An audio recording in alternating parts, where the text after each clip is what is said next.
Last year this time, Sebastian Rogers would have been at his home in Hendersonville, Tennessee. Days later, he would have vanished into thin air, with no confirmed sightings of him since then. It is a serious and concerning mystery what happened to him that night. Of course, suspicion fell straight on his mother, the last person to see him, and his stepfather, Chris Proudfoot, who didn't want Sebastian in the house. He didn't want Sebastian around his daughter, Faith, and was in a custody battle over the little girl. Makes you think, doesn't it? Anyway, in 2 days we will reach the 1-year mark of Sebastian's disappearance. I can't believe we are already at this point, as many of us hoped and prayed Sebastian would have been found by now. Police haven't come out to give a proper media statement in months. Most of the statements they put out now is to combat online speculation, and is very dismissive. I must say I am extremely bothered by how they are handling this case. They messed up from day one. The last seen date was only updated by the FBI recently, after 11 months of Sebastian being missing. They tracked down the hoodie person and thoroughly interviewed her, only after the public pressed for answers.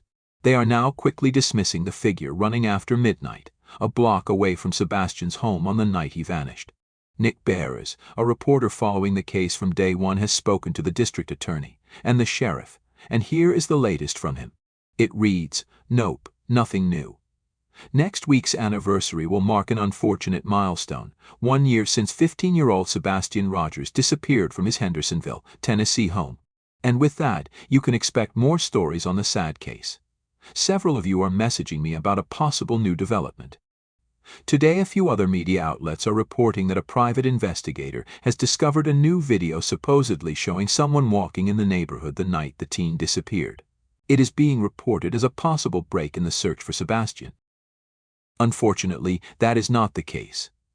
The Sumner County Sheriff issued this statement to the media, which reported on the story. Law enforcement has had possession of the original video since 72 hours after Sebastian was reported missing. After thoroughly investigating this lead, we determined that it has no relevance to the case. I have also talked with District Attorney Ray Whitley, who says, no, this is nothing new. They had this video from the beginning and vetted it early on as nothing of relevance. This is not a new lead. That's a shame. I wish it was something helpful. There remains a great deal of misinformation still out there on this case. That being said, I am working on a story for next week that will spell out the very latest in the investigation, including some new details. So, they went and collected this footage from a neighbor close by only 72 hours after Sebastian vanished, which is also a problem for me. This is a 16-year-old boy that vanished into thin air. All footage should have been seized from neighbors within 24 hours. After so many mess-ups with law enforcement, can we really trust that they spoke to this figure running away in the middle of the night and made sure it wasn't Sebastian?